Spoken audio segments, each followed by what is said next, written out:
Oh my god, how do I do this? Hello, hi, my name is Lisa.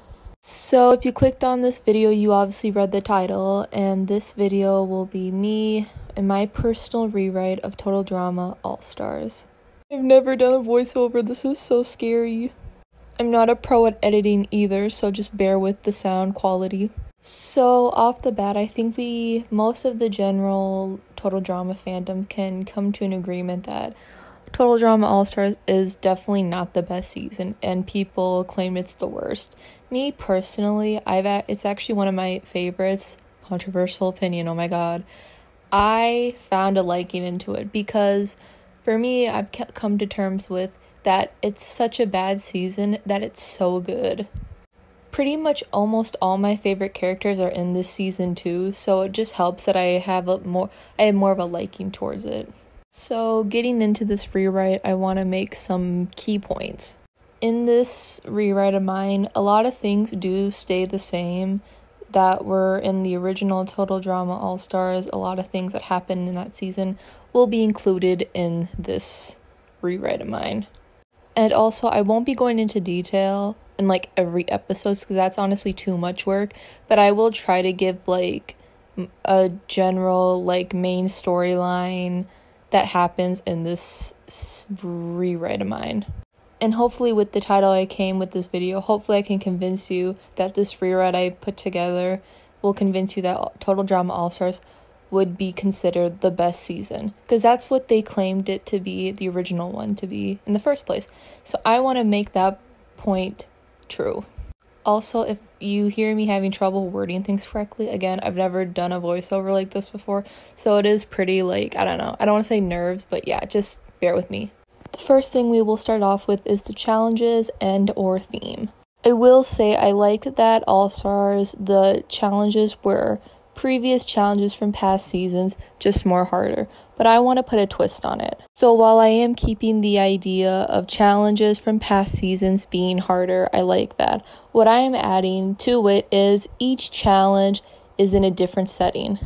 What I mean by that is like the first episode, I would have the cliff dive like originally, and obviously be placed in Wawanakwa camp. The next episode would be a Total Drama Action Challenge, and it would feature the contestants being in a Total Drama Action lot, an actual movie theater lot like the season.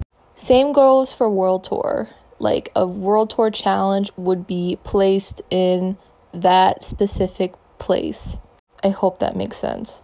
And then a Revenge of the Island competition would be placed back in Wawanakwa. And I forgot to edit this in, but also in this rewrite of mine, Pahkitew Island characters is included. So for that means that for me personally, I would have had Revenge of the Island cast have maybe 2 seasons, introduce Pahkitew Island, and then have All-Stars. So it's 3 seasons combined. Back to the challenges, a Pahkitew Island challenge would be taking place in Pahkitew Island. Also, forgive me if I'm wording things wrongly and you get confused. I just hope overall a lot of this makes sense. Also, I forgot to say at the beginning that this rewrite of mine features the 26 episode length count. Meaning, and I wanted to follow like World Tour and how that season played out with a couple episodes being the aftermath, because I will be including that. That's included in this rewrite of mine. And basically any elimination, it's either a prize or an elimination, like in World Tour. So I'm keeping that format. Now on to what I think hopefully most people are eager to see is the characters. With this being a 26 episode length count, there will be a total of 22 contestants like Total Drama Island. And like I said, because this is a World Tour based season, meaning either it's an elimination or non-elimination, we don't know who's getting eliminated when. Again, because I'm not going into full detail, so I will try to make sense with how people get eliminated. I'm not going to go over like, oh, this is how they got eliminated, because it's just too much. Like, I just want to give a general basis. This is what happens. So starting off with Team Hero. So starting off with who I kept from the original All-Stars Heroes cast is Lindsay, Zoe, and Mike. Now, who I added from the original first generation cast is Gwen, Owen, and Lashana. Oh, and Trent too. I forgot about him. Oops. From Revenge of the Island, I added Brick and Dawn, which I think we can all agree that Brick should have been in the original All-Stars anyways, so moving on. And from Pahkitew Island, I added Jasmine and Sean, which was a no-brainer. Now, moving on to Team Villain, I kept everyone from the original All-Stars because I actually did love the characters they chose for that. So we have Duncan, Courtney, Heather, Alejandro, Lightning, Joe, and Scott. Now, for the people I added to the Villains team from the original cast, I added Justin. And from Pahkitew Island, I added Amy, Sugar, and Max. Now, moving on to the main events and the main storylines of this rewrite I made. Starting off with everyone's favorite but not so favorite love triangle, Gwen, Duncan, and Courtney. Me personally, I never cared for either of the couples, but on this rewrite, I started off with Gwen and Duncan still being together. Courtney's completely over him. So starting off with Gwen and Duncan, I put them in having relationship troubles already, and they both did not know they were coming on the All-Star season. So since they were having issues with their relationship already, seeing each other was kind of a shock for them. Now moving on to Trent and Gwen. For me, the first episode would consist of Trent realizing, oh wow, I kind of miss Gwen, and he regrets messing up the relationship with her. And he is kind of bummed out that Duncan and Gwen are still together, but he notices they're having trouble in the relationship, so he wants to, try and fix it. Because ultimately, he wants the best for Gwen, and we all know this. Next, I have Joe and Brick continuing their rivalry. It's another no-brainer that this should have happened. Bring Brick and the regular All-Stars back, and continue the rivalry he had with Joe. Another main but kind of more just friendship level based storyline I have for this is Dawn being an important character specifically for Trent. Because she's allowed to read auras and she has abilities, she sees how hurt and sad Trent is over Gwen, and she becomes a very close friend to him, allowing him, teaching him, and just helping him try to become a better person to maybe get her back. Now on to the main rivalries of this season I created. First up is obviously Joe and Brick. They continue what they started in Revenge of the Island, and it just continues throughout this season. Next is Alejandro and Heather. I think because of World Tour, they really never stop being enemies, so it just continues on. They have a love and hate relationship, as they should. Next, I put up Duncan and Trent, and it's mostly more on Duncan's part because he realizes, oh shit, Trent wants his girl back or whatever. So it's mostly more on Duncan's side of the rivalry between them. Courtney and Jasmine is another rivalry I have put down, mainly because I think it would just be interesting because Courtney is so competitive and so is Jasmine, and it'd be nice to see how those two would work off each other because one's a hero, one's a villain. I think it'd be a good rivalry. Sean and Scott is another rivalry I have put down because I just think it'd be an interesting difference between the two, and it'd be an interesting just pair, just seeing them bounce off each other. One, like I said before, one being a villain, one being a hero. I just think it'd be interesting. It'd be nice to see. Now on to the main romantic relationships of the season. First up, we have the continuing to be lovers. We have Zoe and Mike and Jasmine and Sean. They continue to have a great relationship and whatnot. Alejandro and Heather are another relationship I have down. They are the classic enemies to lovers type romance, and that is going to continue on throughout this season as well. Next, I have Trent and Gwen. For me, I did put them back together for this because it just makes sense. I feel like everyone knows it should have just always been Trent and Gwen. And if people didn't realize, it was Cartoon Network's fault in the first place that they had to be split up. And I think seeing Trent in a new light where he's not how he was in action, he's just a genuine all-around good dude. And they get back together, it's great. I have to laugh because this next relationship is pretty biased towards me because if you follow my TikTok, you already know. I have Scott and Courtney. Now, a lot of people don't like Scott and Courtney, but I am their number one fan and I will stick beside them all throughout the ages. Now, I hope people can agree that Scott was definitely in the original All-Stars a better boyfriend than Duncan ever was. And it was nice to see Courtney in a new limelight because she seemed to be more nice and genuine and just an overall better character until it went to shit with Mal and Cameron kissing her and all that stuff. But I believe if it never happened, they would have continued to have a great relationship. And had the writers not been so stupid to make Courtney have a list and just screw it up even more, then yeah, they just would have been even better than they already were. Now for this rewrite, I do have them together. I had them start off as kind of enemies, just kind of bickering with each other, and they grow to be friends, and then it grows to a blossoming romance. Because, yeah, I'm not trying to be biased, but I certainly am at the same time. I'm sorry, but I'm not. Now on to the main villain. I think we can all agree that Mal was the worst villain to ever come out of Total Drama. And I know people argue that Sugar/Scarlet was pretty bad too. They both are all three of them are just horrible. I mean, I will say, at least when Scarlet turned evil, she had motivations, I guess, to just kill everyone. But Mal is just horrendously horrible. I can't just stress enough how bad he is. He was easily the worst part of the original All-Stars. And it sucked because they made the other characters so oblivious to who he was. DeFlaw-Fulizer, I hope I'm saying his name correctly, he sums it up perfectly how atrocious Mal is. Just pathetic. The other season's villains had these things called strategies. They weren't always good strategies, but at least they had actual plans for winning. Mal just goes around breaking things because he's cartoonishly evil and... So I'm gonna say that removing Mal is completely happening. Mal never existed. Mike still is in control of his personalities, as he should be and as he should have been in the original All-Stars anyway. So now you're probably wondering, well, who's the main villain if Mal doesn't exist? There is no main villain, and let me tell you why. There should have never been a main villain to begin with. I think it was just completely stupid. For me, what I would change is just have no main villain at all. For me, what I change is having a villain from the villain team be that main villain for each episode. So say episode 1, Heather would be the quote-unquote main villain. Episode 2 would be Scott. Episode 3, Lightning. You get the idea. So I just think having a main villain would be stupid. Just have the people on the villain team be that main villain for whatever episode. And just have it be, I just think that's how it should have been. Each let them have a chance to shine as being that main villain. Some would be obviously more than others. For me, if I really had to pinpoint who I'd have as a main villain, it'd be between Scott and Heather. And because if that was the case, I'd have Scott be more malicious and not just throwing challenges.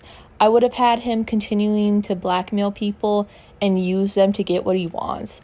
Just don't have him throw challenges. That's what I really would have a main villain, especially for Scott in this case. But overall, I would just have no main villain. Just have someone from the villains team each episode be that main villain and do whatever they need to do to win the challenge, throw the challenge, whatever. That's just how I'd have that villain be.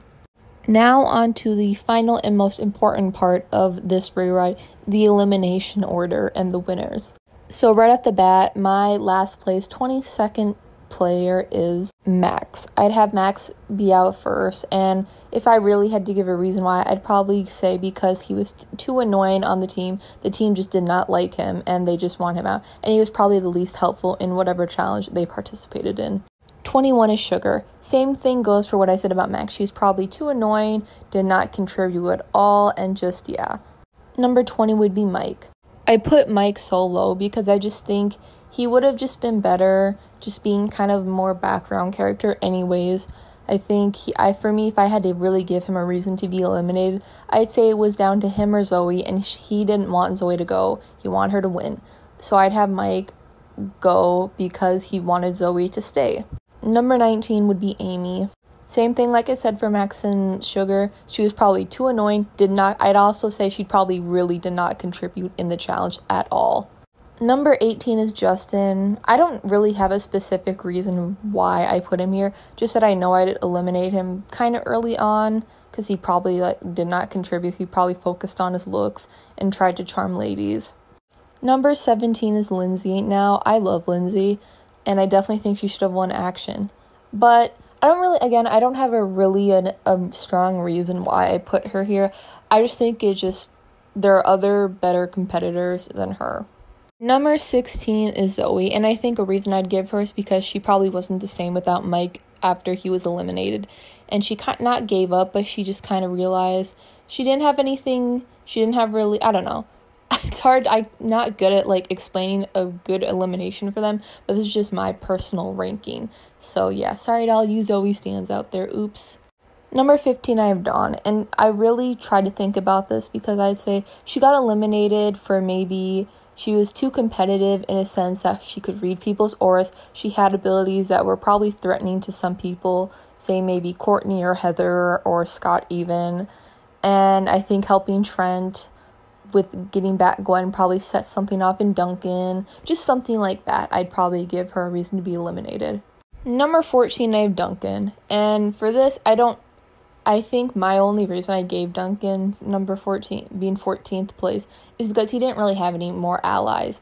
His only ally I'd give him would be Gwen when they were still together, and maybe like Alejandro.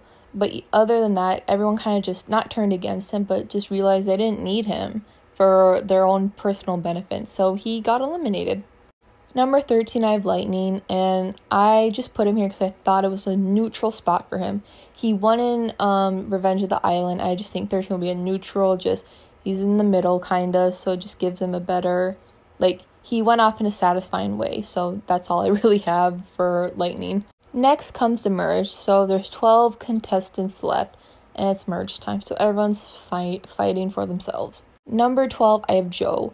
And I think a reason I'd give is because she was too competitive, people found her a threat, and her ego, and I think she got, she was outsmarted, is what I would say for her elimination. I don't know by who, but she got outsmarted, yeah. Number 11, I have Jasmine. Again, she was probably a threat to others because she was such a strong competitor, mainly Courtney, because I gave them that rivalry. I can't speak. Anyways, yeah, Jasmine, again, another neutral. She I would have put her higher, but I feel like we didn't see enough of her. Obviously, Pahkitew Island only had one season, but yeah. Number 10, I have Heather, and I would say the reason for her being eliminated would probably be Alejandro. He finally got his revenge on her, but they still left off in good terms, I'd say. They came to a conclusion, they ended on a good note. So I don't know if I really say it was Alejandro being the reason, but Heather, again, being 10th place, very neutral. She won World Tour. So it's just, neutral place for her, being in the top 10, barely. Number 9, I have Owen, and I put him here because, again, another neutral space. He is probably the most recognized character in Total Drama history besides Chris McLean himself, and he already won Island, and I was a neutral spot. He's a fan favorite. Just, again, another neutral spot, so I don't really have a reason for him being here. He's just here because neutrality. Is that a word? I hope so. Number 8 and 7 is Trent and Gwen. This would be a double elimination. And for them, it would make sense. They left on a good note, and because it's a double elimination, it just made sense for them to leave together. They left together being a happy pair. So, yeah. Number 6, I have Sean. And while, yes, he did win Pahkitew Island, again, another neutral spot. I personally am just a big fan of Sean, and I think he deserves more than what he was given with Pahkitew Island. So even though he did win, I'm glad he did win in the Pahkitew Island season. Putting him here is, again, another neutral spot, so I don't have a specific reason other than I guess I enjoy him a lot, so yeah. Number 5, I have Lashana, and I put her here because I'm probably just going to use a neutral thing as my excuse the entire time, but Lashana ended on a good note. She was obviously wanting to win, but she ended on a good note, and she left feeling satisfied with what she accomplished this season, so yeah. Number 4, I have Alejandro. I wouldn't say I didn't put him as a main villain in my rewrite, but he was also still a very big threat, and he finally got eliminated. So he just, came 4th place. Now on to my top 3, and oh God, this is already gonna look so biased. Oh my God. Number 3, I have Brick. It was down to him and Scott. I'll tell you that right now. It was down to him and Scott to who was gonna get the final 2. Now, obviously, with how this list works, Brick is 3rd, so, yeah. Now my final 2, with no surprise, because I am a biased bitch, it is Scott and Courtney. I hope we can all agree that Courtney at least deserved to win one season that she was on, specifically All-Stars or Action. Guarantee it, she should have won at least a season. How has she not won a season? I have no clue. Ask the writers. Now, who is my winner, you ask? I don't have a drum roll. I'll have to add a drum roll effect in here. But, okay, I'm done. My All-Stars winner is Kourtney. Kourtney undoubtedly deserves a win. She won in this rerun of mine, and if we're really gonna have two winners, obviously Scott would be the alternative winner. And since they are in a relationship, they ended on a good note. Scott is happy for Kourtney's win. They left together happily. That'd be a dream of mine if that actually happened. They left together happy. They are happy together. Kourtney has her million. It's just flawless. So yeah. And now you're probably thinking, oh shit, she's so biased because Kourtney and Scott are her favorite couple. Well, you know what? Too bad, because this is my dream reality all-star, so suck it up. Luckily, though, I'm not the only one who thinks Scott and Kourtney should have been the final two anyways in the original All-Stars. I've seen a lot of comments of people just saying those should have been the final two, which, too, I agree. So, yeah. If you actually watched this entire video, thank you. I appreciate it. The audio quality is so choppy and bad, so my apologies. I am no expert at this. But again, thank you for watching. Please follow my TikTok at Scottneys. The photo of it will be linked on the screen. So yeah, thank you again. Subscribe, because I don't know if I'll do another total drama video like this. I might not, but we'll see. So thank you again, and yeah, bye. I don't know how to do an intro.